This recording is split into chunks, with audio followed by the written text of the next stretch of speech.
Students, क्या हाल है आप सबके। मैं सौरभ खत्री स्वागत करता हूं आपका मेरे YouTube चैनल खत्रीज गुरुकुल पर। इस चैनल के माध्यम से मैं आप लोगों तक क्लास 9th एवं 10th के फिजिक्स, केमिस्ट्री और मैथमेटिक्स तीनों सब्जेक्ट्स के हर चैप्टर के वीडियोस को आप तक पहुंचाऊंगा। और मेरे जो वीडियोस इस चैनल पर अवेलेबल रहेंगे वो हिंदी और इंग्लिश दोनों लैंग्वेजेस में अलग अलग अवेलेबल रहेंगे। तो इसी सिलसिले में आज हम सबसे पहले अपना क्लास 10th केमिस्ट्री का सबसे पहला चैप्टर हिंदी में शुरू करने जा रहे हैं, जो कि है रासायनिक अभिक्रियाएं एवं समीकरण। तो चलिए शुरू करते हैं। तो इस चैप्टर में जो हम लोगों को चीजें पढ़नी है, सबसे पहले वो चीजें जान लेते हैं क्या क्या चीजें हम लोगों को पढ़नी है। तो जो चीजें हमें पढ़नी है वो है रासायनिक अभिक्रिया के बारे में पढ़ना है, उसकी विशेषताओं के बारे में पढ़ना है, उसके प्रकार के बारे में पढ़ना है, फिर रासायनिक समीकरण के बारे में पढ़ेंगे और फिर उसको संतुलित करने के बारे में जानेंगे। और फिर अंत में हम लोग रेडॉक्स अभिक्रिया और संचारण और विकृत गंधिता के बारे में पढ़ेंगे। तो चलिए सबसे पहले शुरू करते हैं। आज हम लोग अपना रासायनिक अभिक्रिया क्या होती है सबसे पहले से शुरू करते हैं। तो देखिए स्टूडेंट्स, हम लोग दैनिक जीवन में हर तरह की रासायनिक अभिक्रियाओं को रोज अपने चारों तरफ देखते हैं। जैसे कि हम लोग बात करें कोयले का जलना, मोमबत्ती का जलना, हम जो भोजन खाते हैं उसका जो पाचन होता है वो भी एक रासायनिक अभिक्रिया ही है, उससे हम लोगों को ऊर्जा मिलती है। तो ये सारी चीजें जो है रासायनिक अभिक्रिया ही है। ठीक है, तो रासायनिक अभिक्रिया होता क्या है? तो रासायनिक अभिक्रिया तब होता है जब रासायनिक परिवर्तन होता है। अब रासायनिक परिवर्तन क्या है पहले ये जान लेते हैं। तो रासायनिक परिवर्तन वैसा परिवर्तन होता है जिसमें पदार्थ जो है वो परिवर्तित हो जाता है और नए गुणधर्म वाले पदार्थ को बनाता है। ठीक है, नए गुणधर्म वाले पदार्थ। जैसे कि अगर हम बात करें, जैसे कोयले का जलना हमने एक उदाहरण लिया था, उसमें अगर हम देखें तो कोयला शुरू में अलग ही होता है, वो बिल्कुल काला होता है, लेकिन जब वो जल जाता है तो वो राख बन जाता है जिसका कलर थोड़ा ग्रे टाइप का हो जाता है।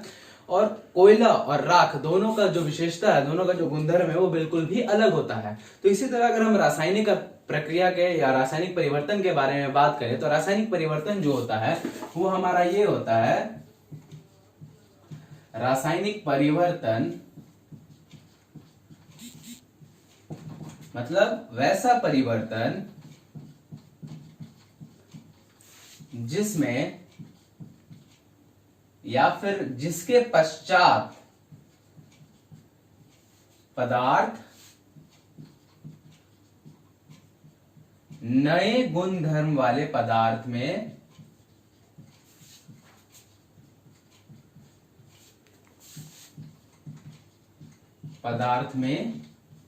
परिवर्तित हो जाता है।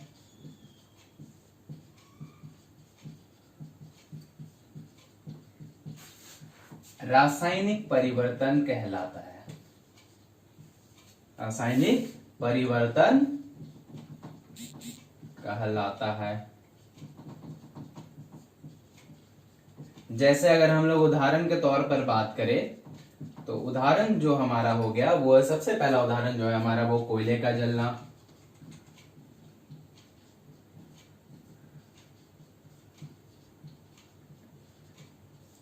ये भी एक रासायनिक परिवर्तन है। दूसरा अगर हम बात करें तो भोजन का पाचन,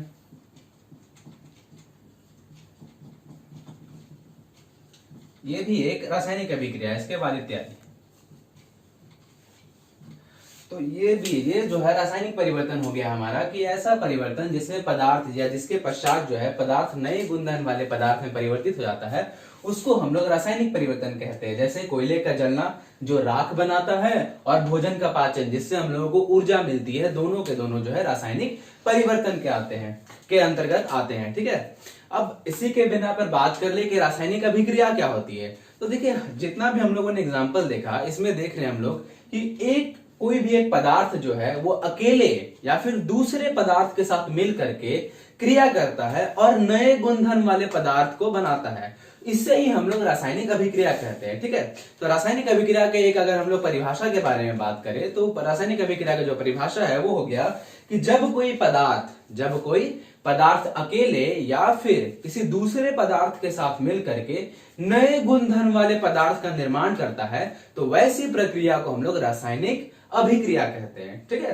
वैसी प्रक्रिया को हम लोग रासायनिक अभिक्रिया कहते हैं। चलिए उसको भी एक बार जरा लिख लेते हैं। क्या होता है हमारा रासायनिक अभिक्रिया? ठीक है,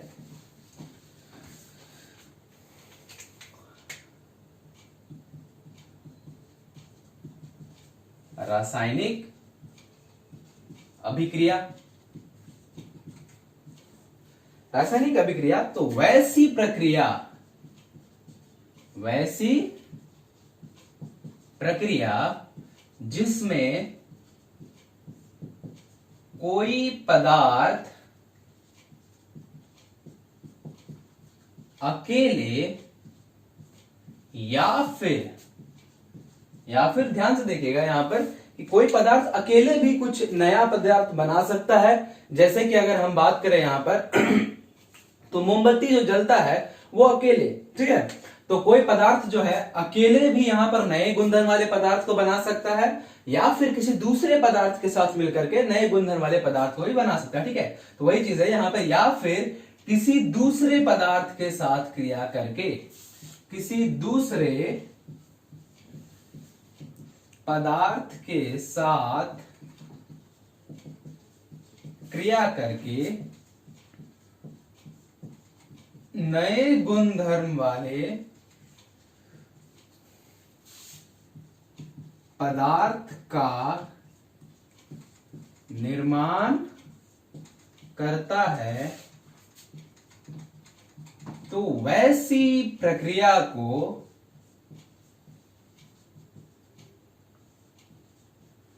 रासायनिक अभिक्रिया कहा जाता है।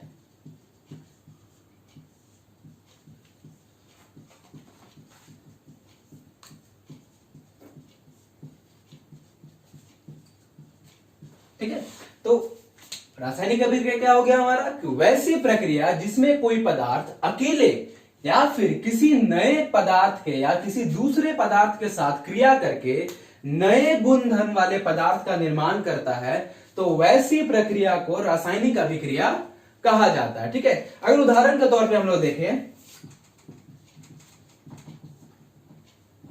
तो कोयले का जलना हमने एक देखा था रासायनिक परिवर्तन है। तो यहां पर कोयला जो है अकेले नहीं जलता है, कोयला जो है हमेशा ऑक्सीजन के प्रेजेंस में, ऑक्सीजन की उपस्थिति में जलता है और दोनों मिल करके जो हमारा जो नया चीज बनाता है वो हो जाता है हमारा राख, और साथ ही साथ यहां पे धुआं भी होता है। ठीक है, तो ये जो हमारा हो गया, ये क्या हो गया कि कोयला अकेले नहीं ऑक्सीजन के साथ मिल करके राख और धुआं बना रहा है, और राख और धुएं का जो गुण धर्म है वो कोयले और ऑक्सीजन से बिल्कुल भी अलग होता है। तो ये हो गया हमारा रासायनिक अभिक्रिया। अब रासायनिक अभिक्रिया के बारे में जब हम जान चुके हैं तो आप जान लेते हैं कि इसकी विशेषताएं क्या है, किस आधार पे हम किसी अभिक्रिया को रासायनिक अभिक्रिया कह सकते हैं। तो इसके लिए हमारे पास रासायनिक अभिक्रिया के 5 विशेषताएं हैं। अगर इनमें से कोई एक चीज भी किसी भी अभिक्रिया में घटित होती है तो हम उस अभिक्रिया को रासायनिक अभिक्रिया कह सकते हैं। तो वो 5 चीजें क्या है, तो वो उन 5 चीजों में सबसे पहला चीज है कि अगर किसी अभिक्रिया में पदार्थ के रंग में परिवर्तन होता है तब वो रासायनिक अभिक्रिया है, पदार्थ के अवस्था में परिवर्तन होता है तब वो रासायनिक अभिक्रिया है, अगर ताप में परिवर्तन हो रहा है तब भी वो रासायनिक अभिक्रिया है, अगर ऊष्मा निकल रही है उस अभिक्रिया से तब भी वो रासायनिक अभिक्रिया है, और अगर अवक्षेप बन रहा है तब भी वो रासायनिक अभिक्रिया होती है। अगर इन 5 में से कोई एक चीज भी उस अभिक्रिया में घटित होती हुई नजर आती है तो वो अभिक्रिया जो है हमारी रासायनिक अभिक्रिया कहला सकती है। ठीक है, उसको हम रासायनिक अभिक्रिया कह सकते हैं। तो वही होती है, यही 5 जो चीजें हमने अभी देखी, रंग में परिवर्तन, ताप में परिवर्तन, ऊष्मा का निकलना, गैस का निकलना, अवक्षेप का बनना और अवस्था में परिवर्तन, ये जो 5 चीजें हमने देखी यही जो होती है किसी रासायनिक अभिक्रिया की विशेषताएं होती है। ठीक है, यही जो 5 चीजें होती है किसी रासायनिक अभिक्रिया की विशेषताएं होती है। इसी के आधार पर हम किसी भी अभिक्रिया को रासायनिक अभिक्रिया कहते हैं। ठीक है, तो जो हमने विशेषताएं देखी वो है रासायनिक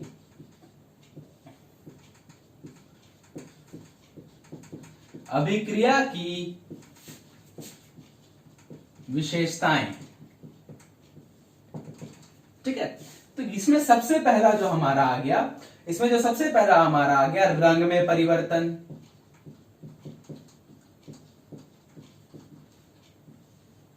दूसरा हमने देखा अवस्था में परिवर्तन।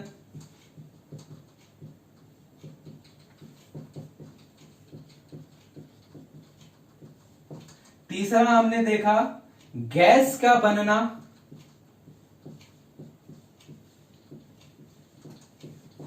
चौथा हमने देखा ताप में परिवर्तन, और पांचवा हमने देखा अवक्षेप का बनना।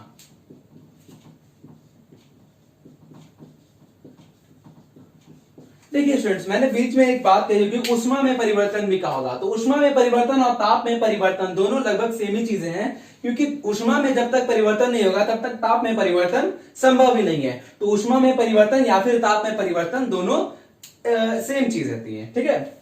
अब ये 5 विशेषताएं होती है किसी भी रासायनिक अभिक्रिया की, और इसी के बेसिस पर हम किसी भी अभिक्रिया को रासायनिक अभिक्रिया कह सकते हैं। अगर किसी अभिक्रिया में पदार्थ के रंग में परिवर्तन हो रहा है तो हम रासायनिक अभिक्रिया करेंगे, पदार्थ की अवस्था में परिवर्तन हो रहा है तब भी रासायनिक अभिक्रिया होगी, गैस अगर बन रहा है उस अभिक्रिया में तब भी वो रासायनिक अभिक्रिया है, अगर ताप में परिवर्तन हो रहा है तब भी वो रासायनिक अभिक्रिया है, और अगर अवक्षेप में बन रहा है उस अभिक्रिया में तब भी वो रासायनिक अभिक्रिया होगी। अब अवक्षेप क्या होता है, तो इसको हम लोग जब आगे पढ़ेंगे रासायनिक अभिक्रियाओं के प्रकार, तो उस समय हम लोग बहुत अच्छे से समझ जाएंगे कि अवक्षेप होता क्या है, ठीक है।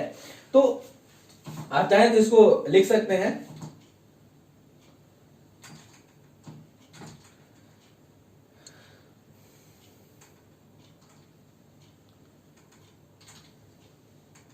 ठीक है।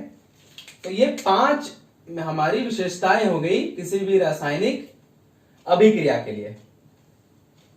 इन्हीं 5 विशेषताओं के आधार पर हम किसी भी अभिक्रिया को रासायनिक अभिक्रिया कहते हैं, ठीक है।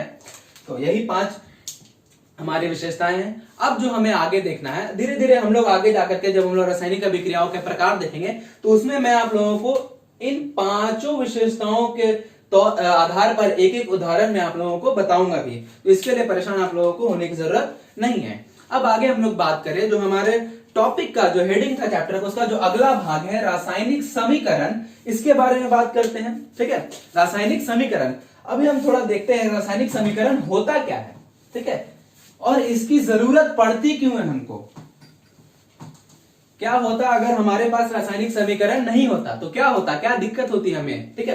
तो वो चीज पहले देख लेते हैं। अगर हम चलिए किसी भी रासायनिक अभिक्रिया के बारे में देखते हैं, चलिए हम बात करते हैं कि जब जो हमारे रसोई घर में एलपीजी सिलेंडर होता है उसमें जो गैस होता है लिक्विफाइड पेट्रोलियम गैस, उसके जलने से जो चीजें बनती है वो है कार्बन डाइऑक्साइड और वाटर, ठीक है।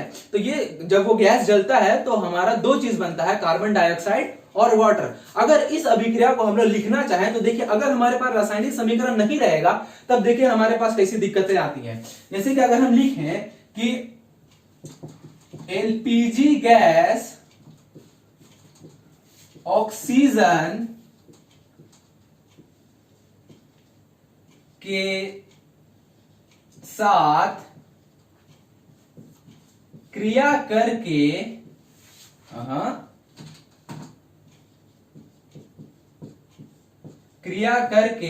या फिर हम इसको इस तरह से लिख सकते हैं कि एलपीजी गैस ऑक्सीजन के प्रेजेंस में जलकर, ऑक्सीजन की उपस्थिति में जलकर, ठीक है, ये भी लिख सकते थे ऑक्सीजन, इसके जगह पर ये लिख सकते हैं, सॉरी इसके जगह पर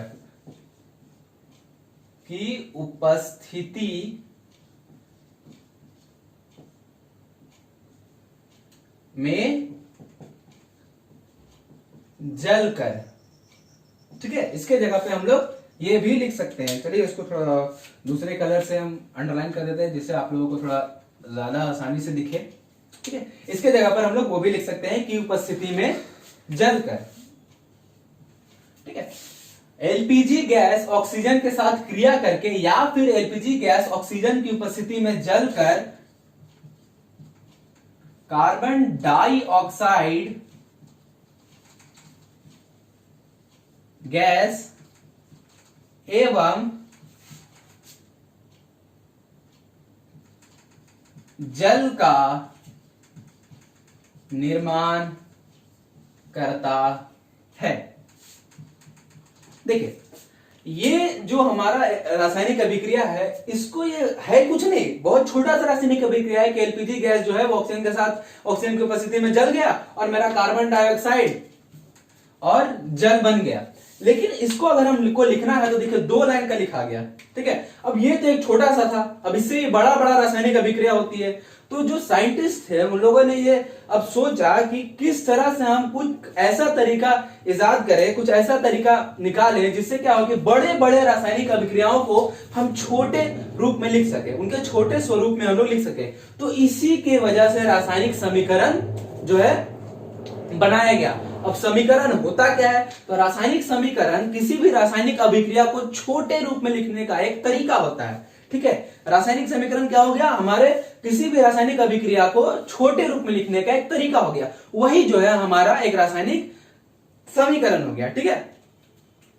तो रासायनिक समीकरण को हम लोग शब्दों के रूप में भी लिखते हैं, और नहीं तो फिर उसमें जो जो चीजें भाग लेती हैं, ठीक है, किसी भी रासायनिक अभिक्रिया में जो जो चीजें भाग लेती हैं उनके रासायनिक सूत्रों का भी इस्तेमाल करते हैं रासायनिक। माफ करिएगा स्टूडेंट्स, मैं आप लोगों को एक छोटी सी चीज यहाँ पे बताना भूल गया, जो कि है अभिकारक और उत्पाद। उसके बाद हम लोग रासायनिक समीकरण के ऊपर फिर से वापस आते हैं। पहले अभिकारक और उत्पाद के बारे में जान लेते हैं। तो अभिकारक क्या होता है, तो किसी भी रासायनिक अभिक्रिया में जो भी तत्व या फिर पदार्थ भाग लेते हैं उनको हम लोग अभिकारक कहते हैं। जैसे कि अगर हम लोग यहाँ पे जो एग्जाम्पल हमारा लिखा हुआ है इसी में हम लोग देखें तो एलपीजी गैस और ऑक्सीजन जो है, एलपीजी गैस जो ऑक्सीजन है ये रासायनिक अभिक्रिया में भाग ले रहा है। तो ये दोनों जो हमारा मिल करके अभिकारक बन गया, ठीक है। और उत्पाद की बात करें तो उस रासायनिक अभिक्रिया के फलस्वरूप जिस पदार्थ का या जिन पदार्थों का निर्माण होता है या जो पदार्थ हमको मिलते हैं उन पदार्थों को हम लोग उत्पाद कहते हैं। जैसे कि इस जो उदाहरण जो हम लोग लिखा हुआ है इसमें कार्बन डाइऑक्साइड और जल जो है ये हमारा उत्पाद हो गया, ठीक है। तो इसी प्रकार हम अगर अभिकारक के बारे में देखें तो अभिकारक जो हमारा हो गया वो जो हो गया कि वो पदार्थ या फिर वैसे पदार्थ, इसको और छोटे फॉर्म में लिख लेते हैं, किसी भी रासायनिक अभिक्रिया में, रासायनिक अभिक्रिया में भाग लेने वाले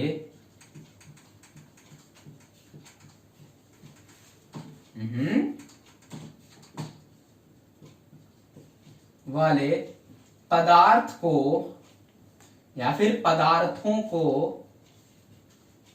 अभिकारक कहते हैं।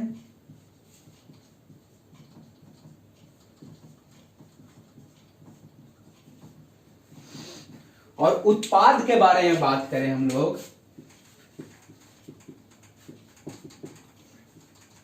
तो रासायनिक अभिक्रिया के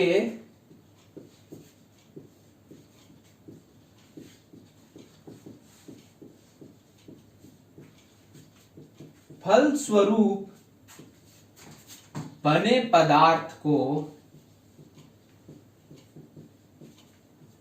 उत्पाद कहते हैं, उत्पाद कहा जाता है। या फिर यहां पे बने पदार्थ की जगह हम लोग बने पदार्थों को लिख सकते हैं, ठीक है। बने पदार्थों को उत्पाद कहा है। जैसे कि ये जो हमारा एग्जांपल था इसमें एलपीजी गैस और ऑक्सीजन हमारा अभिकारक हो गया क्योंकि ये दोनों जो है इस रासायनिक अभिक्रिया में भाग ले रहा है, और कार्बन डाइऑक्साइड और जल जो है हमारा उत्पाद हो गया क्योंकि ये दोनों जो चीजें हैं इस रासायनिक अभिक्रिया के फलस्वरूप बन रही है, ठीक है। तो ये जो हमारा हो गया हमारा अभिकारक और उत्पाद। चलिए वापस हम लोग आ जाते हैं रासायनिक समीकरण पे। तो हम लोग देख रहे थे कि किसी भी रासायनिक अभिक्रिया को छोटे रूप में लिखने को ही हम लोग रासायनिक समीकरण कहते हैं। जो छोटे रूप में हम लोग चीज लिखते हैं, किसी भी रासायनिक अभिक्रिया को जो छोटे रूप में हम लोग लिखते हैं वही रासायनिक समीकरण होता है। तो हम लोग शब्दों के रूप में भी लिखते हैं किसी भी रासायनिक समीकरण को, या फिर शब्दों के जगह पर जो भी अभिकारक और उत्पाद होते हैं उनके रासायनिक सूत्रों का भी इस्तेमाल करते हैं। कैसे, वो आगे हम लोग देखते हैं।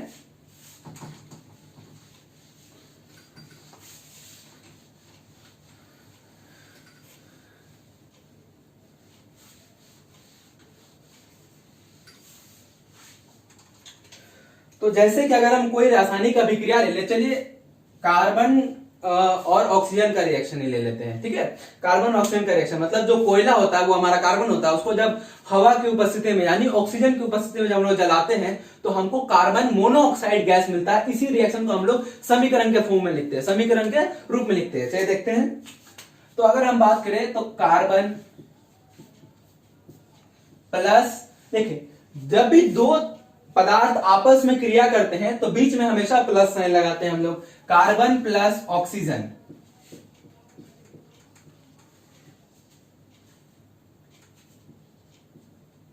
और ये ऑक्सीजन आ कहां से रहा है? ऐसा तो नहीं है कि हम लोग ऑक्सीजन सिलेंडर लगा के कोयला में आग लगा रहे हैं, ऐसा कुछ भी नहीं है। ये ऑक्सीजन आ कहां से रहा है? तो हवा से। इसको भी लिख देते हैं यहां पर।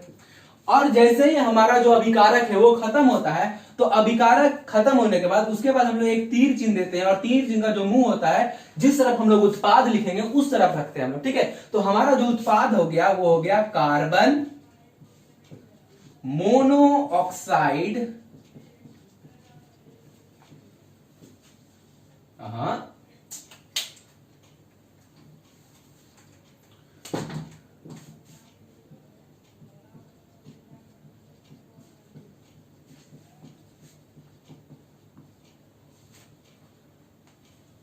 गैस, ठीक है। तो ये हो गया हमारा शब्द समीकरण, ठीक है।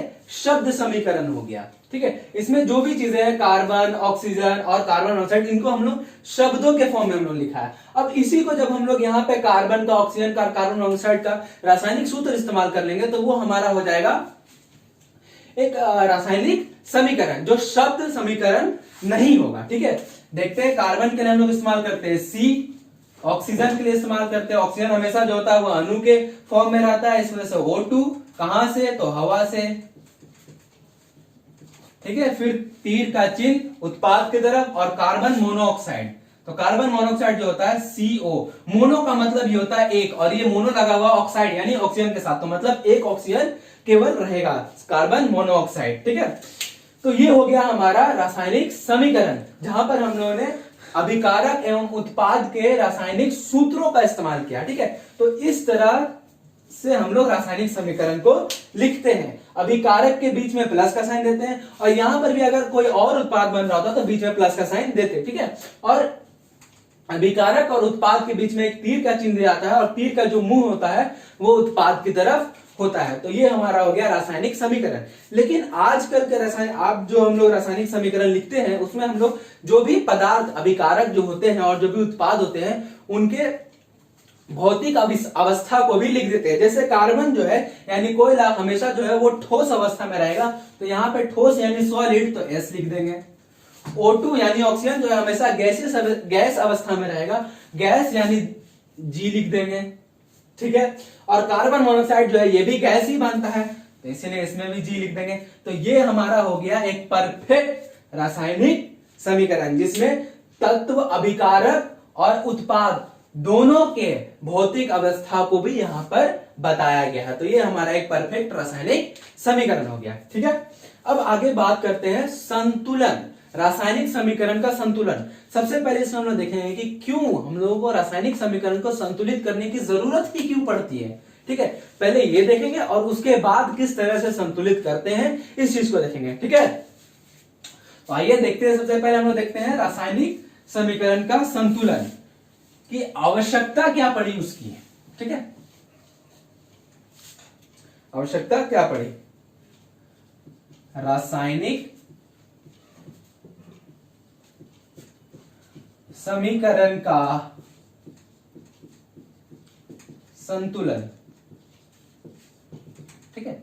अब इसकी आवश्यकता क्यों पड़ी या फिर किस वजह से इसकी आवश्यकता पड़ी? तो देखिए क्लास 9th में हम लोगों ने एक चीज पढ़ा होगा, एक लॉ को पढ़ा होगा जो था हमारा द्रव्यमान संरक्षण का सिद्धांत, जो क्लास 9th के केमिस्ट्री के चैप्टर नंबर 3 में था, द्रव्यमान संरक्षण का सिद्धांत। ये जो था एंटोनियो लवाइजर ने दिया था, और इस सिद्धांत के अनुसार क्या था, किसी भी रासायनिक अभिक्रिया में द्रव्यमान का ना ही तो निर्माण होता है और ना ही क्षय होता है। मतलब द्रव्यमान ना ही तो नष्ट होता है ना ही द्रव्यमान का निर्माण होता है। द्रव्यमान जो रासायनिक अभिक्रिया से पहले था वही उतना ही द्रव्यमान जो है रासायनिक अभिक्रिया के बाद भी रहता है, ठीक है। तो अगर हम यहाँ पर एक रिएक्शन को देखते हैं, एक केमिकल या फिर एक रासायनिक अभिक्रिया को हम लोग देखते हैं, जैसे कि हम लोग एक दूसरे रासायनिक अभिक्रिया की बात करें, हाइड्रोजन, ये भी हमेशा अणु के फॉर्म में रहता है और द्विपरमाणुविक अणु होता है हाइड्रोजन, ये हमेशा गैस के फॉर्म में रहेगा, तो G प्लस ऑक्सीजन, ये भी द्विपरमाणुविक अणु होता है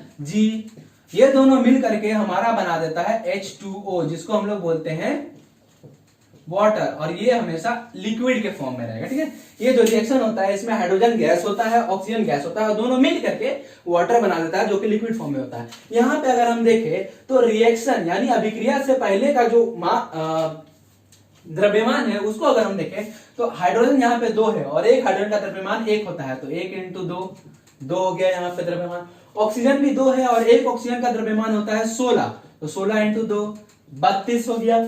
और यहां पर अगर हम देखें वाटर का द्रव्यमान तो हाइड्रोजन 2, तो 1 × 2 हो गया हाइड्रोजन का द्रव्यमान, प्लस ऑक्सीजन का द्रव्यमान 16। अगर हम यहां पे बात करें तो 32 + 2 34 हो गया टोटल द्रव्यमान, और यहां पे बात करें तो ये 18 ही रह गया, 18 ही रह गया, सॉरी माफ करिएगा,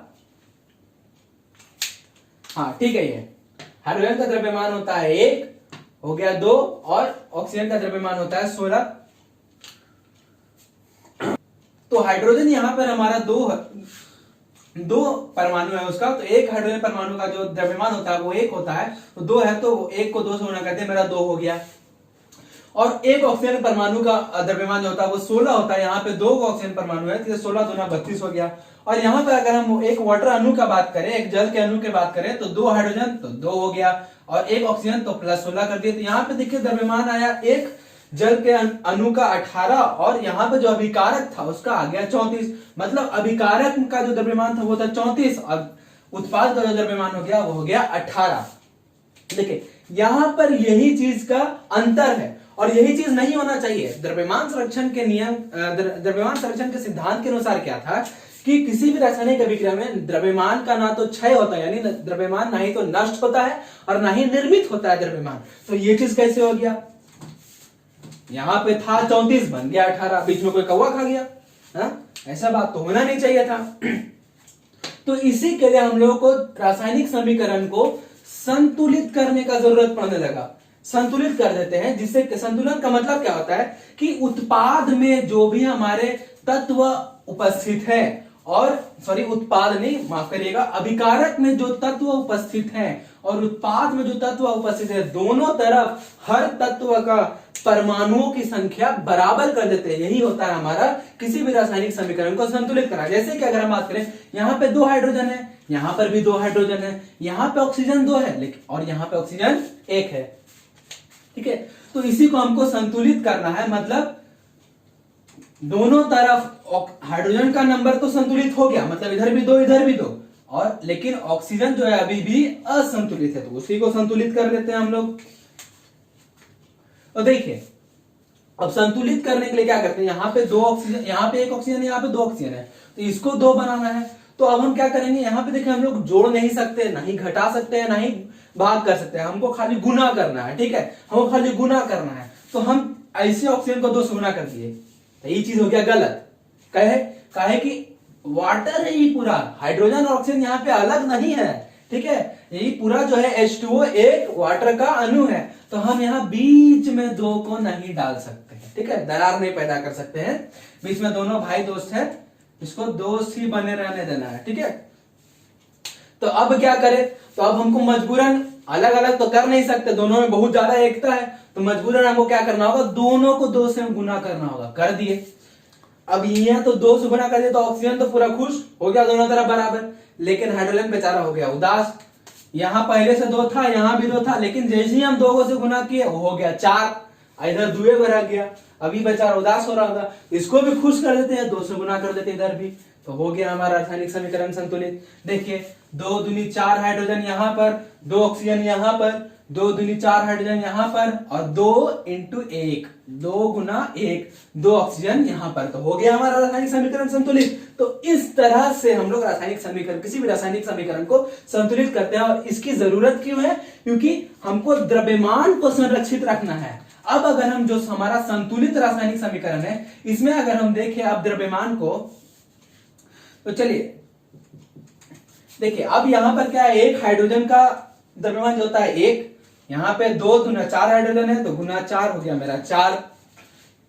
2 ऑक्सीजन, एक ऑक्सीजन का द्रव्यमान होता है 16 और 2 है तो 16 दूना 32, ठीक है। अब यहाँ पे देखेंगे हाइड्रोजन, एक हाइड्रोजन का द्रव्यमान होता है 1, 2 दूना 4 हाइड्रोजन तो गुना 4 प्लस एक ऑक्सीजन का द्रव्यमान होता है 16, 2 गुना 1 2 ऑक्सीजन तो हो गया गुना 2, ई हो गया मेरा 4 प्लस 16 दूना 32, 32 प्लस 4 36 और यहाँ भी 32 प्लस 4 36। तो ये देखिए अब हो गया दोनों तरफ द्रव्यमान बराबर। तो इसी वजह से हमको किसी भी रासायनिक समीकरण को संतुलित करने का जरूरत पड़ता है और इस तरह से हम लोग संतुलित करते हैं। ध्यान रखिएगा बीच में हमको दरार पैदा नहीं करना है, ठीक है, मजबूरन हमको सबके साथ करना ही पड़ता है, ठीक है। तो रासायनिक समीकरण को संतुलित करने का हम लोग यहाँ पर फिलहाल एक ही उदाहरण लेते हैं। इससे रिलेटेड मैं आप लोगों के लिए एक अलग से वीडियो बनाऊंगा जिसमें मैं केवल रासायनिक समीकरण को संतुलित करने के तरीकों के बारे में बात करूंगा और वहां पर फिर आप और भी ज्यादा तरीके से समझ सकते हैं किस तरह से किसी भी रासायनिक समीकरण को हम लोग संतुलित करते हैं, ठीक है। उसके लिए हम लोग 2 या 3 दिन में मैं आप लोगों के लिए एक नया वीडियो अपलोड कर दूंगा, आप उसको देख सकते हैं, ठीक है। आगे हम लोग बात करते हैं रासायनिक अभिक्रिया के प्रकार के बारे में, ठीक है, रासायनिक अभिक्रिया के प्रकार के बारे में।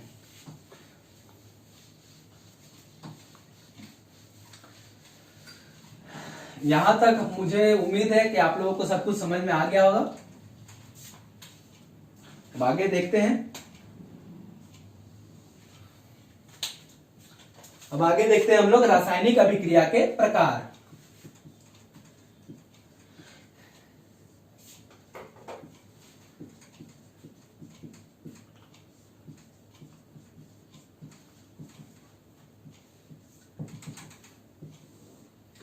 तो देखिए हम लोग को जो रासायनिक अभिक्रियाओं के प्रकार पढ़ने हैं, बेसिकली हम लोग को यहाँ पे 5 प्रकार पढ़ना है, ठीक है। तो सबसे पहला जो हमारा है वो है संयोजन अभिक्रिया।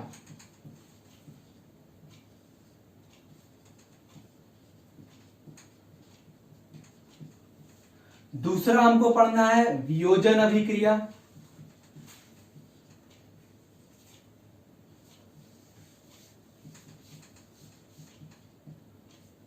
तीसरा हम लोगों को पढ़ना है विस्थापन अभिक्रिया।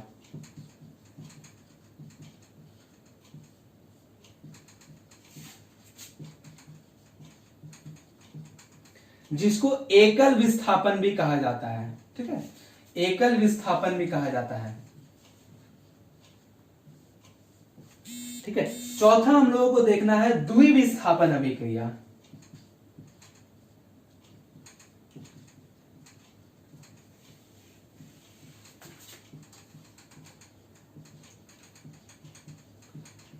ये द्विविस्थापन इसीलिए इसको एकल विस्थापन भी कहा जाता है। अब पांचवा जो हम लोग को देखना है ये हमारा होता है उपचयन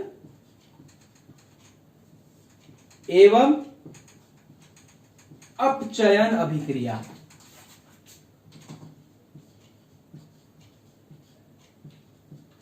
जिसको मिला करके हम लोग दोनों को मिला करके हम लोग रेडॉक्स अभिक्रिया भी कहते हैं।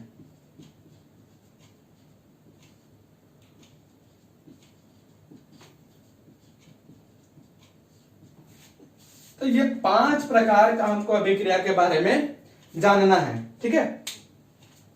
ये 5 प्रकार, सबसे पहला है संयोजन अभिक्रिया, दूसरा है वियोजन, तीसरा है विस्थापन, चौथा है द्विविस्थापन और पांचवा है उपचयन एवं अपचयन, जिसको मिलाकर हम लोग रेडॉक्स अभिक्रिया बोलते हैं। ये जो रेडॉक्स है ये अंग्रेजी का शब्द है, इंग्लिश का शब्द है, इसको हिंदी में बात करें तो उपोपचय बोलते हैं, उपोपचय, ठीक है। तो इसमें सबसे पहले हम लोग शुरू करते हैं संयोजन अभिक्रिया से, ठीक है। नाम से ही पता चलता है संयोजन अभिक्रिया मतलब कि जो भी काम होगा इस अभिक्रिया में संयोजन मतलब जुड़ने का काम होगा। तो देखते हैं क्या है संयोजन अभिक्रिया।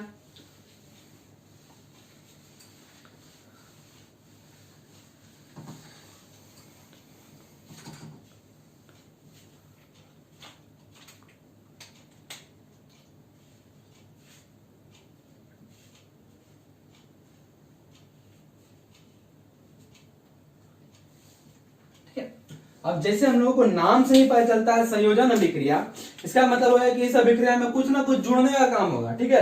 तो संयोजन अभिक्रिया क्या होता है, तो वैसा रासायनिक अभिक्रिया जिसमें 2 तत्व या उससे ज्यादा, 2 या 2 से ज्यादा तत्व या पदार्थ आपस में जुड़ करके एक नए पदार्थ का निर्माण करते हैं, वैसे रासायनिक अभिक्रिया को हम लोग संयोजन अभिक्रिया कहते हैं। ध्यान दीजिएगा यहाँ पर 2 या 2 से अधिक पदार्थ अभिकारक होंगे, मतलब दो या दो से अधिक पदार्थ आपस में जुड़ेंगे, लेकिन जो उत्पाद बनेगा, जो नया चीज बनेगा, वो सिर्फ एक होना चाहिए, तभी हम उस अभिक्रिया को संयोजन रासायनिक अभिक्रिया कह सकते हैं, वरना फिर नहीं कह सकते। ठीक है, तो उसको क्या हो गया हमारा, वैसी रासायनिक अभिक्रिया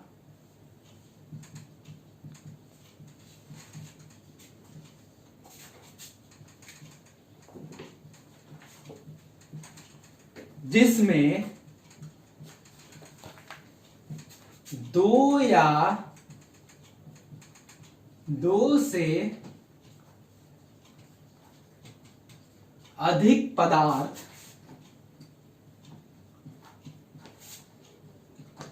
आपस में जुड़कर एक नए पदार्थ का निर्माण करता है। यहां पे एकदम ध्यान देना है, एक नए पदार्थ का निर्माण करता है।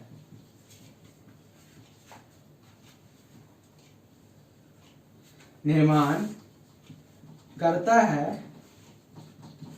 कैसा रासायनिक अभिक्रिया हो गया वो, संयोजन रासायनिक अभिक्रिया। ठीक है, तो उसको हम लोग संयोजन अभिक्रिया कहा जाता है।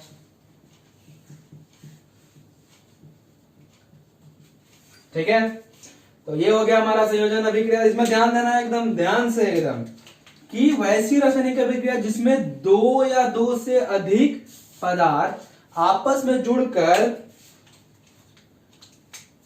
एक नए पदार्थ का निर्माण करता है। इसको एकदम ध्यान रखना है, नया पदार्थ जो बन रहा है वो एक से ज्यादा नहीं होना चाहिए, एक से ज्यादा हो गया तो वो संयोजन नहीं होगा। ठीक है, तो वैसी रासायनिक अभिक्रिया जिसमें दो या दो से अधिक पदार्थ आपस में जुड़कर एक नए पदार्थ का निर्माण करते हैं, वैसे रासायनिक अभिक्रिया को संयोजन अभिक्रिया कहते हैं।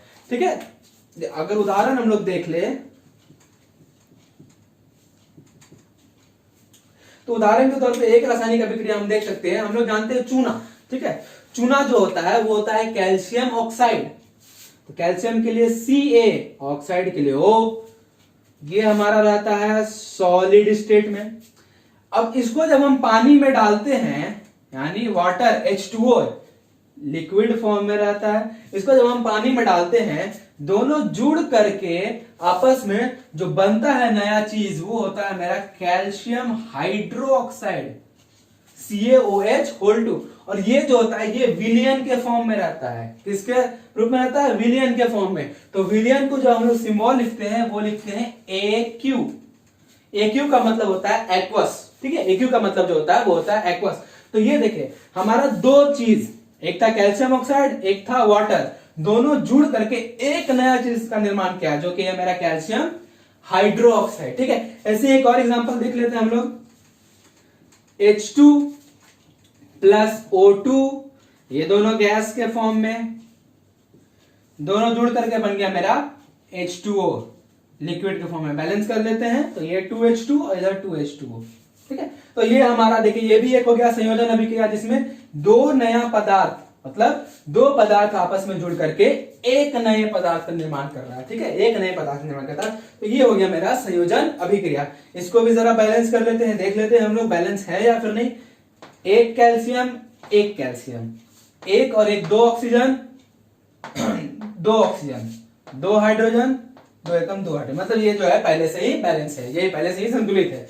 तो ये हो गया हमारा संयोजन अभिक्रिया। ठीक है, तो ठीक है स्टूडेंट्स, मैं उम्मीद करता हूं कि अभी तक हमने जितने भी चीजों को देखा है आप लोगों को सब चीज बहुत ही अच्छे समझ में आ गई होगी।